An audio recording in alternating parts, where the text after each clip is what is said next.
नमस्कार। आकाशवाणी से प्रस्तुत है समाचार प्रभात।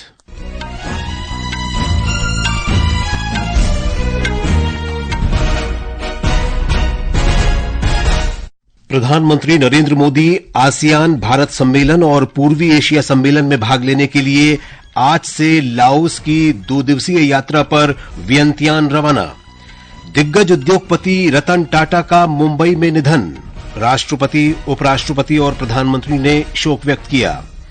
इस वर्ष के सेना कमांडरों के दूसरे सम्मेलन का पहला चरण आज से सिक्किम के गंगटोक में।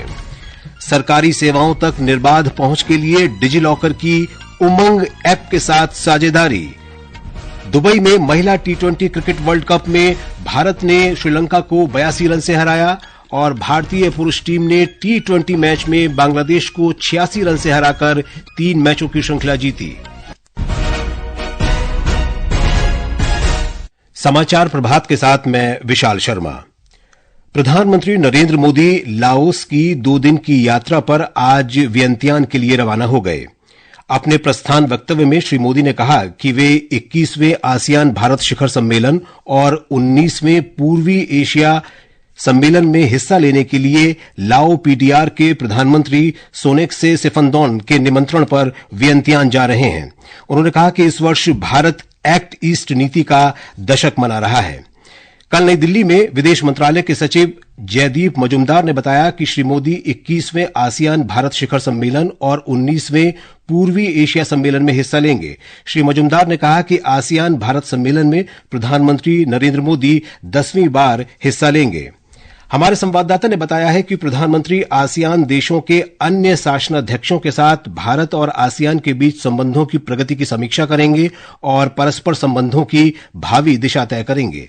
भारत इस वर्ष एक्ट ईस्ट नीति का 1 दशक मना रहा है। आसियान के साथ संबंध एक्ट ईस्ट नीति और भारत प्रशांत दृष्टिकोण का एक केंद्रीय स्तंभ है। आसियान भारत शिखर सम्मेलन में व्यापक रणनीतिक साझेदारी के माध्यम से प्रधानमंत्री अन्य नेताओं के साथ संबंधों के भविष्य की दिशा निर्धारित करेंगे। भारत की आसियान देशों के साथ कई सहयोगी गतिविधियां हैं। पूर्वी एशिया शिखर सम्मेलन एक ऐसा मंच है जो क्षेत्र में रणनीतिक विश्वास का माहौल बनाने में योगदान देता है और भारत सहित भाग लेने वाले देशों के नेताओं को क्षेत्रीय महत्व के मुद्दों पर विचारों का आदान प्रदान करने का अवसर प्रदान करता है। अनुपम मिश्र, आकाशवाणी समाचार, दिल्ली। प्रसिद्ध उद्योगपति और परोपकारी रतन टाटा का कल रात मुंबई में निधन हो गया। 86 वर्षीय श्री टाटा का एक निजी अस्पताल में इलाज चल रहा था। राष्ट्रपति द्रौपदी मुर्मू, उपराष्ट्रपति जगदीप धनखड़ और प्रधानमंत्री नरेंद्र मोदी सहित समाज के विभिन्न प्रमुख व्यक्तियों ने रतन टाटा की मृत्यु पर शोक व्यक्त किया है। राष्ट्रपति द्रौपदी मुर्मू ने दिग्गज उद्योगपति रतन टाटा के निधन पर अपने शोक संदेश में कहा कि उनके जाने से भारत ने कॉरपोरेट विकास को राष्ट्र निर्माण और उत्कृष्टता को नैतिकता के साथ जोड़ने वाली एक महान हस्ती को खो दिया है। उपराष्ट्रपति ने अपने शोक संदेश में कहा कि रतन टाटा भारतीय उद्योग के महान व्यक्ति थे जिन्होंने आत्मनिर्भर भारत के निर्माण में अविस्मरणीय योगदान किया। प्रधानमंत्री नरेंद्र मोदी ने रतन टाटा के साथ अपनी बातचीत का स्मरण करते हुए कहा कि उनका दृष्टिकोण बहुत व्यापक था। प्रधानमंत्री ने कहा कि टाटा ने शिक्षा, स्वास्थ्य देखभाल, स्वच्छता और मवेशी कल्याण जैसे प्रमुख क्षेत्रों में अग्रणी भूमिका निभाई। केंद्रीय गृह मंत्री अमित शाह और रक्षा मंत्री राजनाथ सिंह ने रतन टाटा के राष्ट्र के विकास में निस्वार्थ योगदान को याद किया है। केंद्रीय मंत्री जी किशन रेड्डी ने कहा कि देश ने एक ऐसे अमूल्य रतन को खो दिया है जिसने अनेक पीढ़ियों को प्रेरित किया। महाराष्ट्र के मुख्यमंत्री एकनाथ शिंदे, उप मुख्यमंत्री देवेंद्र फडणवीस और उप मुख्यमंत्री अजीत पवार ने भी रतन टाटा के निधन पर गहरा शोक व्यक्त किया है। महाराष्ट्र सरकार ने घोषणा की है कि उनका अंतिम संस्कार पूरे राजकीय सम्मान के साथ किया जाएगा। समाचार कक्ष से मृगनयनी पांडे। भारत के सबसे सम्मानित व्यापारिक दिग्गजों में से एक श्री रतन टाटा ने 2 दशकों से अधिक समय तक टाटा सन्स के अध्यक्ष के रूप में काम किया। एक रिपोर्ट। न्यूयॉर्क के कॉर्नेल विश्वविद्यालय से आर्किटेक्चर में पदवी प्राप्त करने के बाद 1981 में उन्हें टाटा इंडस्ट्रीज का अध्यक्ष नामित किया गया। रतन टाटा के नेतृत्व में ही टाटा ग्लोबल बिवरेजेस ने स्टारबक्स के साथ संयुक्त उपक्रम शुरू किया और टाइटन ने तनिष्क ब्रांड के अंतर्गत ज्वेलरी लॉन्च की। शिक्षा से लेकर स्वास्थ्य सेवा तक उनके प्रयासों ने गहरी छाप छोड़ी है। हाल ही में उन्होंने मुंबई में टाटा ट्रस्ट स्मॉल एनिमल अस्पताल की शुरुआत की। वे इंडिया क्लाइमेट कोलैबोरेटिव के संस्थापकों में से एक थे। भारत सरकार ने उन्हें 2008 में पद्म विभूषण से गौरवान्वित किया था। देश विदेश की अनेक विश्वविद्यालयों ने उन्हें मानद डॉक्टरेट से नवाजा है। आकाशवाणी समाचार के लिए मुंबई से जीवन भावसार। सेना कमांडरों के दूसरे सम्मेलन का पहला चरण आज से सिक्किम के गांगटोक में आयोजित किया जाएगा। 2 दिन का यह सम्मेलन वरिष्ठ कमांडरों के लिए वर्तमान परिचालन तैयारियों की समीक्षा करने, महत्वपूर्ण रणनीतियों पर विचार विमर्श करने और भविष्य के निर्देशों की रूपरेखा तैयार करने के लिए एक मंच के रूप में काम करेगा। रक्षा मंत्री राजनाथ सिंह वरिष्ठ अधिकारियों को संबोधित करेंगे। सम्मेलन के दौरान गंभीर राष्ट्रीय सुरक्षा मुद्दों और भारतीय सेना की युद्धक क्षमताओं पर केंद्रित रणनीतिक पहलुओं पर चर्चा की जाएगी। आर्मी कमांडरों के सम्मेलन का दूसरा चरण दिल्ली में 28 और 29 अक्टूबर को होगा। राष्ट्रीय ई गवर्नेंस डिवीजन ने लोगों तक सरकारी सेवाओं की निर्बाध पहुंच के लिए डिजिलॉकर के साथ उमंग ऐप को मिलाने की घोषणा की है। इलेक्ट्रॉनिक्स और सूचना प्रौद्योगिकी मंत्रालय के अनुसार इससे उपयोगकर्ताओं को एक ही जगह से कई सेवाएं प्राप्त करने की सुविधा मिलेगी। उमंग ऐप सभी एंड्रॉयड फोन पर उपलब्ध है। डिजिलॉकर डिजिटल इंडिया कार्यक्रम के तहत एक प्रमुख पहल है, जिसका उद्देश्य आवश्यक दस्तावेजों का सुरक्षित क्लाउड बेस्ड स्टोरेज प्रदान करना है। केंद्र ने प्रधानमंत्री गरीब कल्याण अन्न योजना और अन्य कल्याणकारी योजनाओं के अंतर्गत इस वर्ष जुलाई से दिसंबर 2028 तक निशुल्क फोर्टिफाइड चावल की आपूर्ति जारी रखने की स्वीकृति दे दी है। सूचना और प्रसारण मंत्री अश्विनी वैष्णव ने कल नई दिल्ली में कहा कि इस पहल से एनीमिया और सूक्ष्म पोषक तत्वों की कमी की समस्या दूर होगी। फोर्टिफाइड चावल में निर्धारित मानकों के अनुसार आयरन, फोलिक एसिड और विटामिन B12 जैसे सूक्ष्म पोषक तत्वों को मिलाया जाता है। केंद्रीय मंत्रिमंडल ने गुजरात के लोथल में राष्ट्रीय समुद्री विरासत परिसर बनाए जाने को मंजूरी दी है। इसका उद्देश्य भारत की समृद्ध और विविध समुद्री विरासत को सहेजना और प्रदर्शित करना है। पूरी तरह विकसित होने के बाद यह परिसर दुनिया का सबसे बड़ा समुद्री विरासत परिसर होगा। भारत की 4500 वर्ष पुरानी समुद्री विरासत को प्रदर्शित करने के लिए प्रधानमंत्री नरेंद्र मोदी के दृष्टिकोण के अनुरूप पत्तन, पोत परिवहन और जलमार्ग मंत्रालय लोथल में एक विश्व स्तरीय राष्ट्रीय समुद्री विरासत परिसर स्थापित कर रहा है। केंद्रीय मंत्रिमंडल ने राजस्थान और पंजाब के सीमावर्ती क्षेत्रों में 2280 किलोमीटर लंबी सड़क निर्माण को भी मंजूरी दी है। इस परियोजना पर 4400 करोड़ रुपए से अधिक की लागत आएगी। इस परियोजना में देश के अन्य हिस्सों की तरह ही सीमावर्ती क्षेत्रों में भी सभी तरह की सुविधाएं उपलब्ध कराने पर विशेष ध्यान दिया गया है।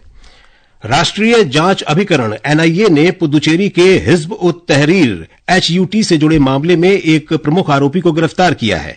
NIA ने बताया कि उन्होंने राज्य के HUT सरगना फैजुल रहमान को गिरफ्तार किया है। HUT कार्यकर्ता हमीद हुसैन और उसके कई सहयोगियों ने चेन्नई में HUT के राष्ट्र विरोधी विचारों को बढ़ावा देते हुए अलगाववादी विचारधारा फैलाने की साजिश रची थी। मौसम विभाग ने आज तेलंगाना के 27 जिलों में आंधी तूफान के साथ तेज वर्षा की चेतावनी जारी की है। राज्य के अधिकांश भागों में तेज वर्षा के साथ तेज हवाएं चलने का भी अनुमान है। अमेरिका के राष्ट्रपति जो बाइडेन ने इजराइल के प्रधानमंत्री बेंजामिन नेतन्याहू से फोन पर बातचीत की है।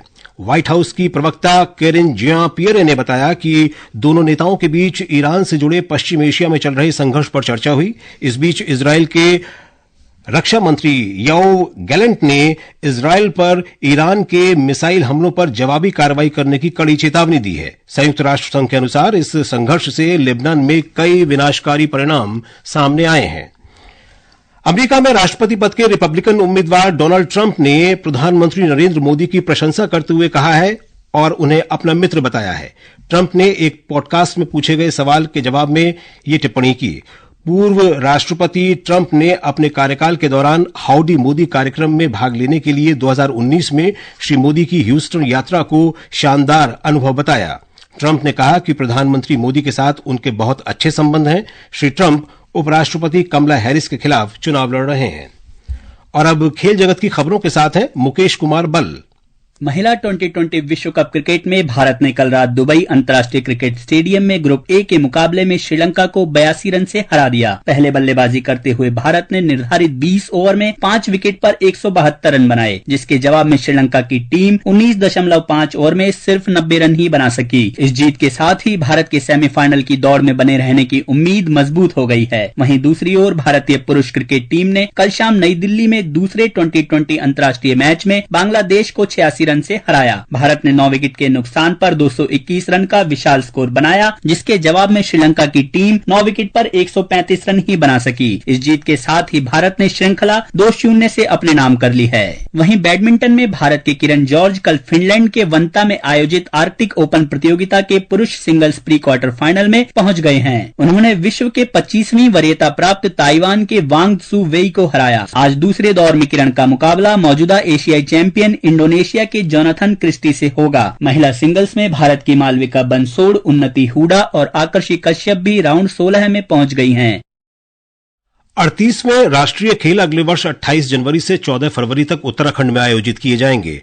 राष्ट्रीय खेलों के पूरे कार्यक्रम का ब्यौरा भारतीय ओलंपिक संघ की 25 अक्टूबर को होने वाली आम सभा की बैठक में दिया जाएगा।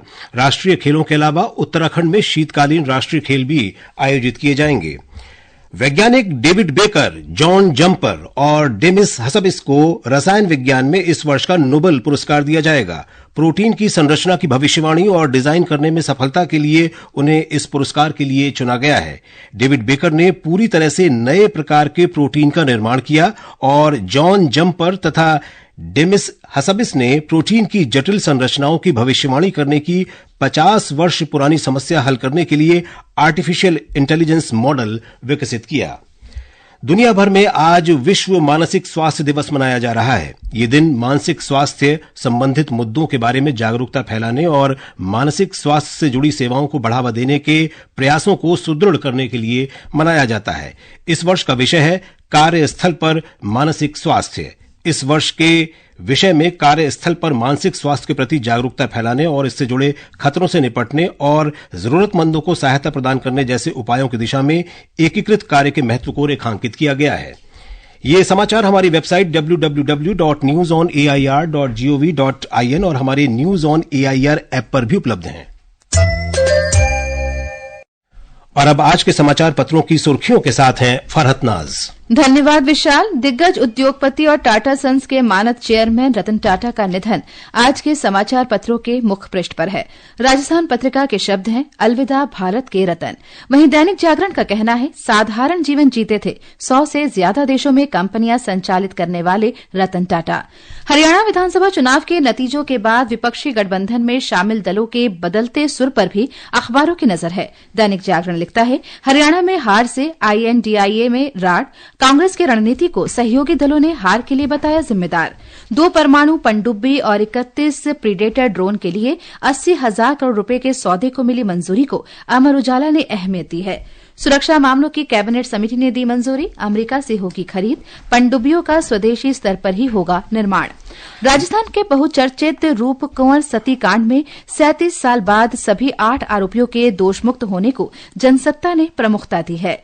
जयपुर की विशेष अदालत ने सती प्रथा का महिमा मंडन करने के 8 आरोपियों को संदेह का लाभ देकर बरी किया।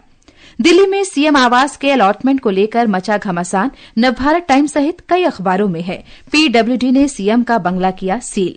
यूपीआई लाइट से अब रोज कर सकेंगे 1,000 रुपए का लेन देन, वॉलेट सीमा 5,000 की गई। रिजर्व बैंक की ये घोषणा राष्ट्रीय सहारा में है।